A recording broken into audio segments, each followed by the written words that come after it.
Okay, so today we are going to be jumping into what we're calling the 7 conversations, which is basically the 4 conversations on steroids. As you know, with the Keller Williams vernacular, we talk about the 4 conversations all the time.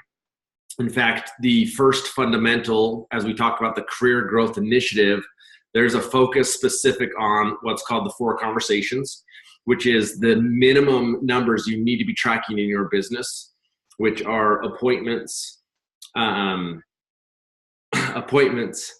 listing appointments, closed units, and profit.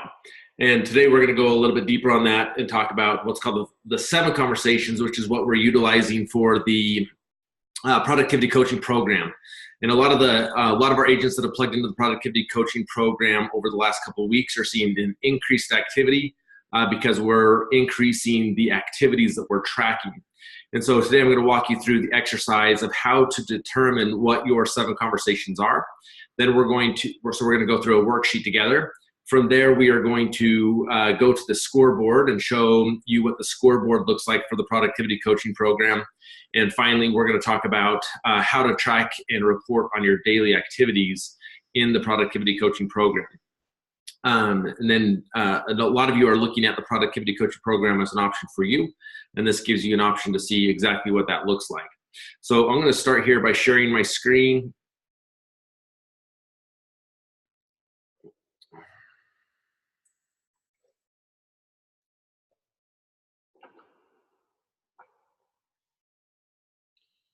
And you can see the little worksheet that we're going to put together. Now, I know this isn't the most beautiful worksheet ever put together, but it's mine, so I'm sharing it with you today. And I'm going to walk you through exactly how to fill this out as if you were trying to determine your 7 conversations. Now, these 7 boxes here in the middle are these 7 conversations. And so we're just like with the 4 conversations, we always start with the right and work to the left. And we're going to assume here that we have an agent that their goal is to make $100,000 in GCI. So we're going to write in $100,000 in GCI. And then we're going to start just following the path of this worksheet here. And I encourage you to do it on your own if you have not done it already. This sheet is attached to this fundamental, so you can download the worksheet and do it with us. So the first piece of math we're going to do is 100,000 divided by a 3% commission is $3.3 million in volume. And the average price for this agent is $270,000. So we're going to write in $270,000 average price. So we know that $3,333,333 divided by $270,000 actually equals 12.34. We know we can't sell 0.34 of a house, so we're going to round that up to 13. Now we know we have to have 13 closed units.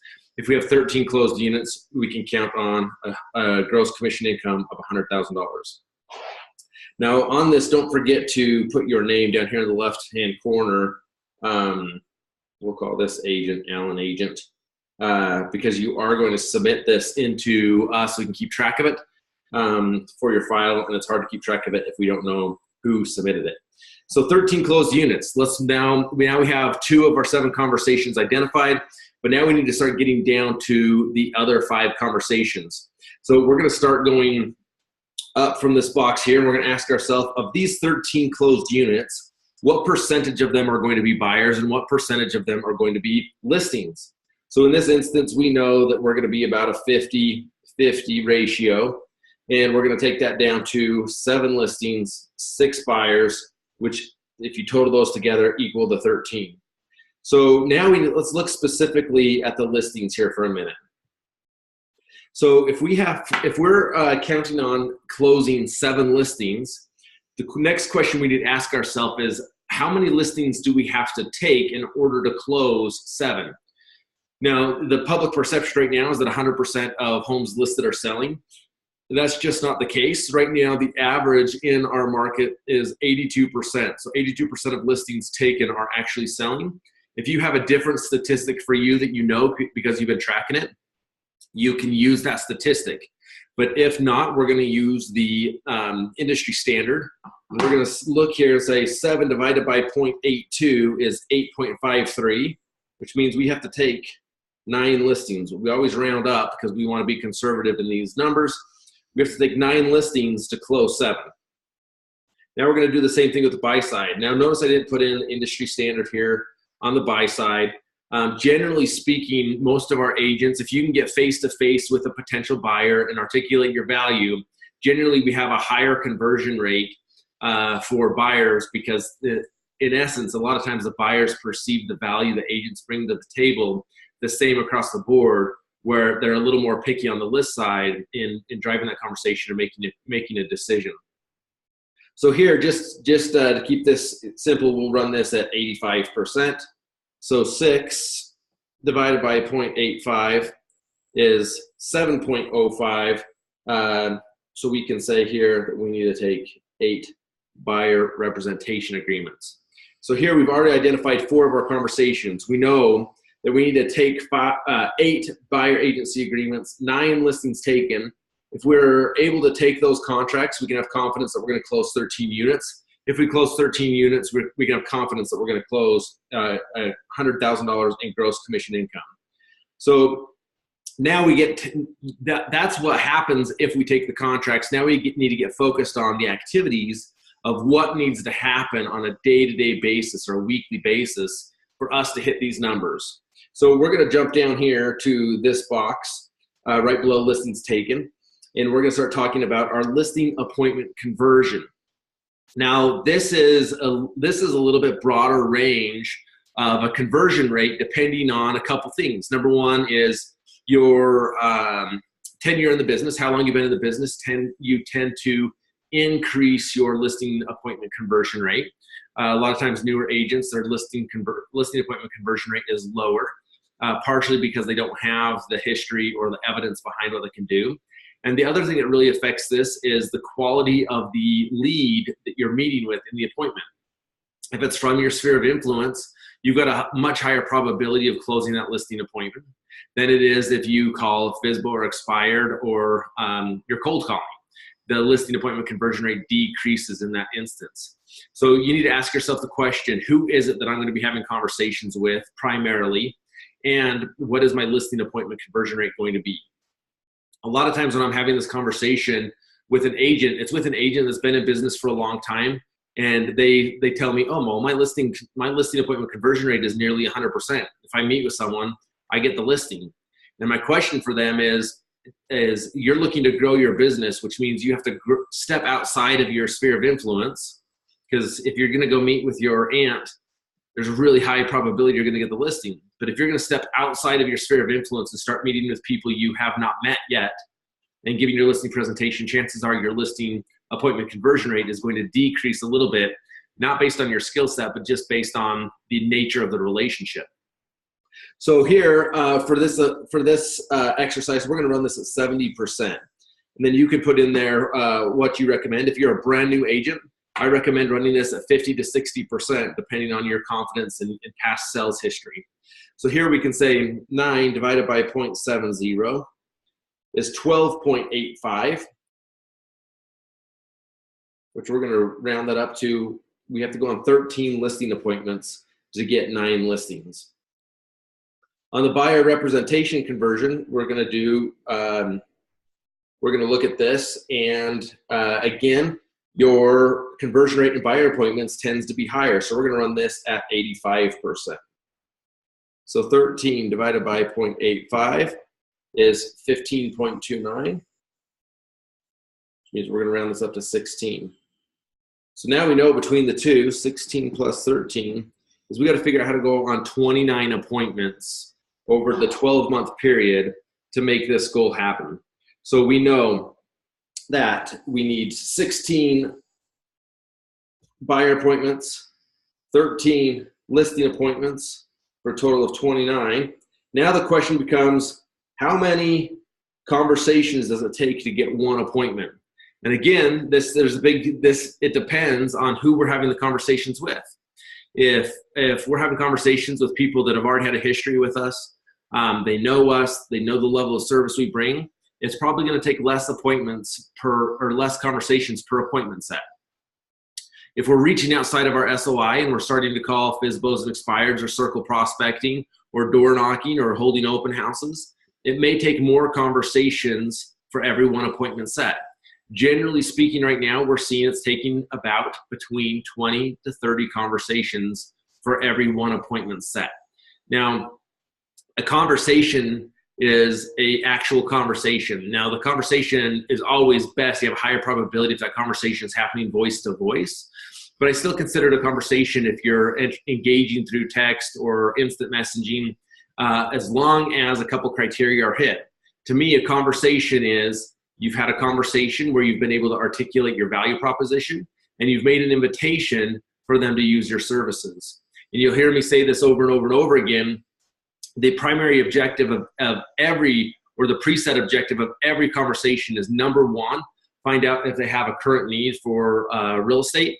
The second objection of that conversation, if they do not have a current need for real estate, is permission to get them into your database. The third priority is then to get a referral.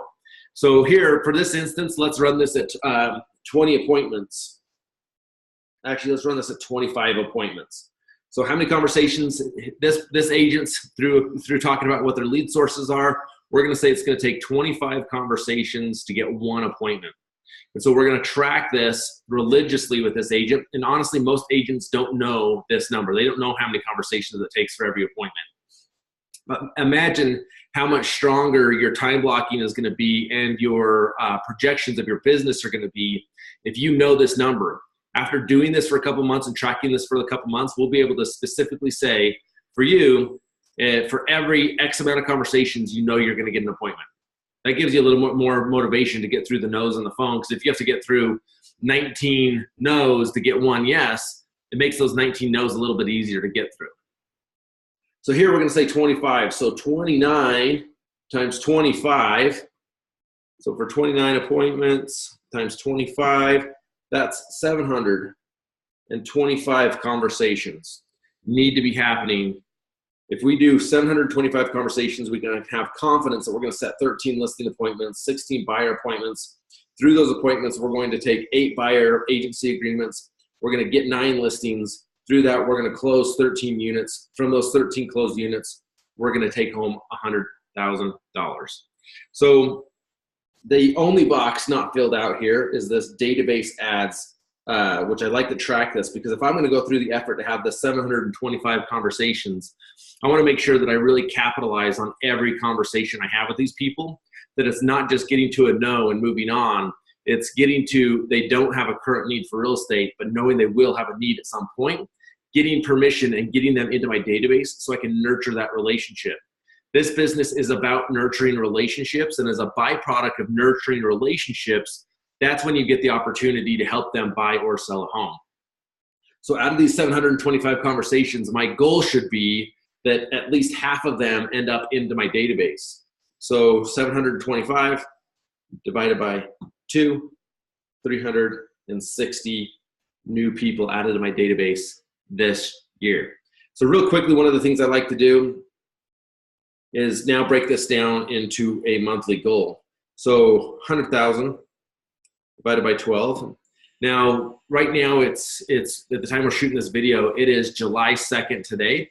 And so if you're doing this right now for the rest of 2018, you'd be dividing you'd put a goal in for the rest of 2018. So this agent would have put in $50,000, and then you divide all these numbers by 6 because there's 6 months left in the year. If for this example, I'm doing it for a year for the agent, which they need to make $8,333 a month. 13 divided by 12 is a little over 1 closed unit a month. And then we can jump down here to the appointments, and you can just run this across, but I want to get to the appointments real quick. 13 divided by 12 is also a little over 1 listing appointment a month. 16 divided by 12 is 1.5. And then 725 divided by 12 is 61 conversations a month. Now, the other thing I want to look at here is if there's 52 weeks in a year, we're going to give ourselves 2-week vacation. 725 divided by 50 comes out to 14.5 conversations a week. And if we're working 5 days a week, 14.5 divided by 5, 3 conversations a day. The reason I like to really run that down to the day on the conversations is a lot of times when we're looking at $100,000 or even these 13 closed units, whatever that looks like, it may seem overwhelming, but when we break it down to know that all we need to accomplish every single day is 3 conversations, this becomes a very manageable and realistic goal. In fact, usually when I work it down to that 3 conversations a day, the comment I get back from the agent is, what am I going to do with all my extra time? Now, obviously, it's going to take some time to service all those clients we're working with to get them across the finish line for those closings. However, the point with this is if we get really good at time blocking, which if you need to learn more about time blocking, make sure to go watch week 2 of the fundamentals. If we get really good at time blocking and look at these conversations differently, of knowing that we have a value that we need to bring to these people, and we have a goal to have a conversation with 725 people, it becomes much easier to hit that goal. Now, this is great to go through the process of saying we've got those numbers outlined, we know how many conversations we need to have, but then what is the accountability piece of this? Because the knowledge of knowing what those numbers are one thing, but now how do I actually go about doing the activity and having the conversations, and how am I held accountable to those conversations? And this is where the scoreboard comes into play. Now, one of the things we know from the 4 Disciplines of Execution, which is one of my favorite books of all time, is, let's see if I've got this up here, right here, is that we need a scoreboard. And I've given this example before. One of my neighbors it was one of the greatest days of our kids, the kids in my neighborhood's lives, is my neighbor got a full court basketball court in his backyard. And it was awesome. We'd go back there and you could raise and lower the hoops, which is awesome. So we were doing all sorts of dunks. And eventually we got a scoreboard and we started keeping track of score, and it changed the way we all played basketball. So for me, I wasn't going down and trying to do a 360 dunk anymore, because the probability of me making that dunk was very, very low with a vertical leap of about 2 inches. However, once we started keeping score, and I knew that every possession of the ball would determine whether we won or lost, it became a really easy decision for me not to attempt that 360 dunk, but to pass the ball off or to post up and take the right shot. It's the same idea here. If we're not keeping score in our business, it's very easy for us to get sidetracked and not have the right conversations and do the right activities, because we constantly are justifying why not to do those activities. So here you can see a sample scoreboard. So for this agent, what I would do is come in here and build out this agent scoreboard. Now you can see across the bottom to the month of July. And over time, just to give you a quick example of what this will look like, is over time as we fill this out, you can see for this example agent, January, February, March, April, May, June, July, for the whole year, we can see exactly how many conversations they had, how many buyer consultations they set from it, what their actual conversion rates were, how many conversations to appointment it took. So this data is going to become invaluable over time as you commit to do this. At first, it's going to feel clunky, it's going to feel weird, but then we can start predicting your business at a much, much higher level, and you're going to see results show up in a way that you have not seen them show up before. So we're going to quickly fill out this scoreboard just so you can see how it's done for the specific agent. Now, once we get this sheet back from you, we'll actually go in and build this scoreboard for you and fill in your numbers, so you don't have to worry about that. So this piece I'm going to show you here is you don't necessarily have to worry about this portion of it, but I want you to see how the scoreboard auto-populates and calculates. So you can see me here, we're going to put in the monthly goals. So for conversations, we know that this agent needs to do 61 conversations. They're going to do 1.5 buyer consultations, 1 listing consultation. Through this process, they're going to take 1.5 buyer agency agreements. They're going to take 1 listing, and they're going to have a little over 1 closing a month. So here we can come down and put in the same goals down here. Again, we're going to do this for you so you don't have to worry about it. I'm going to show you what section of the scoreboard that you're actually going to be filling in 1 second.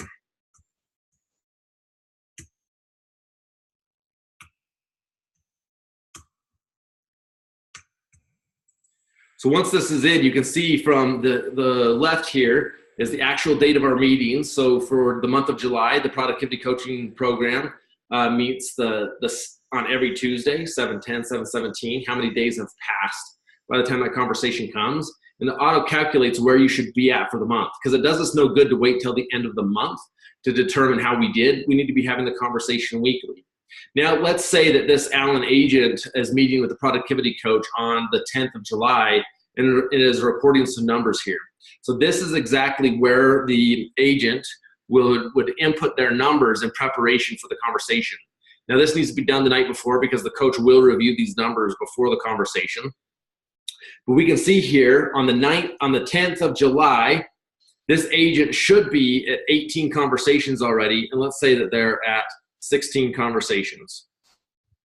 Let's say here that there are 0 buyer consultations, 1 listing agreement, 0 buyer agency appointment was taken.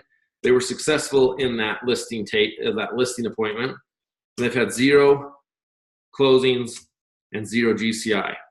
So now when it becomes time for reporting, this is exactly what it would look like, and it's a reporting meeting from the agent.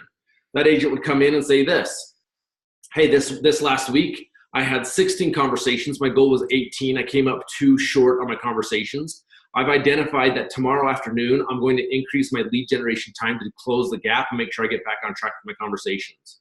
I wasn't able to set any buyer have any buyer consultations this week. However, I did set one with John and Mary Smith for this Thursday at 2 o'clock, which I'm excited about. So I will catch up on my goal there. And I think this week through my lead generation efforts, I'm going to identify my second buyer consult for this month. My listing consultation went really well. As you can see, I took that listing. Since I did not have an appointment, I did not have a buyer agency agreement signed, but again, I have that appointment set up on Thursday. I do have a closing lined up on the 9th. And I've also got one lined up on the 17th. So I feel like I'm on track to hit my goal for my closed units. And my gross commission income is currently at 0, but I will get ahead of the game with those 2 closings coming up. So that would be an agent, a good report from an agent that had a game plan or a solution around how they're going to get back on track and hit their goals through the end of the month. If an agent comes in here and is just like, oh yeah, I didn't quite do it, and I don't know who I'm talking about, and my pipeline doesn't look full, because down here we'd look at your buyer pipeline and your seller pipeline to see who you have lined up that's going to happen in the next 30 days and who you have under contract. If this agent told me he had 2 closings lined up for this month and we came down here and there was no one under contract, I would question the integrity of that scoreboard, because they're telling me they have 2 closings but they don't have anything under contract, or they're projecting 2 closings. So this is a great opportunity for some coaching, and really opens the conversation and the clarity on what the areas of improvement are within that agent's business. But again, the power, numbers are the language of business, and we have to track these numbers to be able to really articulate and identify what we're doing and what we need to do on a bigger level and a better level. So lastly, that is a weekly report, but there's also a daily reporting on these activities, because this is one of the quotes I love is, the most successful people, the only difference between the most successful people and the people that are not succeeding at the level they want is those people that are succeeding at a high level have just got a bigger comfort level with the monotony of success. It's just getting comfortable with the same thing over and over and over again, knowing that it's about the conversations, nurturing the relationships. And this daily reporting tool is an easy way for you to get comfortable with that monotony of success, of just doing the same activities daily. So the daily, this daily form, and it may look a little bit different depending on your office, because the coaches can modify this a little bit. But basically what this looks like is you write in the day. Well, today's Monday, July 2nd. We put that in, and then it will basically have you go through and say, did I do these things? Did I say and write daily affirmations 3 times a day? Did I look at my big why or my vision board a couple times or 3 times a day to stay motivated? Did I go into the office? What time did I get there? Did I attend Power Hour, which there's a couple options here. Is you can either attend the Power Hour on the MAPS coaching app, which is really good. Or for me, I don't care what it is, as long as you're plugging into something inspirational and exciting, whether it's a podcast, a webinar, or whatever it is. Did you attend a Power Hour? Did you practice scripts for an hour today? Did you role play with a partner? Lead generation. What method did you do? How much time did you do your lead generation? How many doors did you knock? How many people were you able to talk to? How many conversations did you have? And then yield. What happened? What was the result of those conversations? Because we want to know how many, from those conversations, how many appointments did we set? How many nurtures did we create? And then evaluate your performance. This is a critical piece to this puzzle, is if we're not asking ourselves, if we're not critiquing ourselves of what we could have done better, we cannot grow, we cannot get better. For a long time in my career, I would literally, when I left a listing appointment, I would sit in their driveway for as long as it took, and I'd replay the whole listing presentation, top to bottom, whether I won the listing or not. And I'd ask myself, okay, how could have I answered that question better? How did I handle that objection? What was their response to this? How could I have approached that solution differently? And I'd walk through the whole presentation again before I drove off, because it was so fresh in my mind at that moment. I wanted to evaluate it and know where I could get better. So it's critical to evaluate your performance and make notes here of where you could get better. Report your numbers to the productivity coach. And basically what we're doing here is, and your coach may give you a little bit of a different direction. Basically, we're just having you take a copy of this or a picture of this and email it to our assistant at kwutah.com. And from there, they're taking all the numbers and extrapolating them and reporting to the productivity coach. Then finally, review and adjust tomorrow's time block schedule, which I call this closing out my day. What happened today? Who do I need to follow up with? And what does my day look like tomorrow so I can wake up ready to tackle the day? So this is the daily reporting piece, the scoreboard piece. And as you saw, we went through and identified it. It makes your life so much easier if you wake up every single day knowing that all I need to do is have 3 conversations today. Time block that lead generation time, get after that most important piece of your day.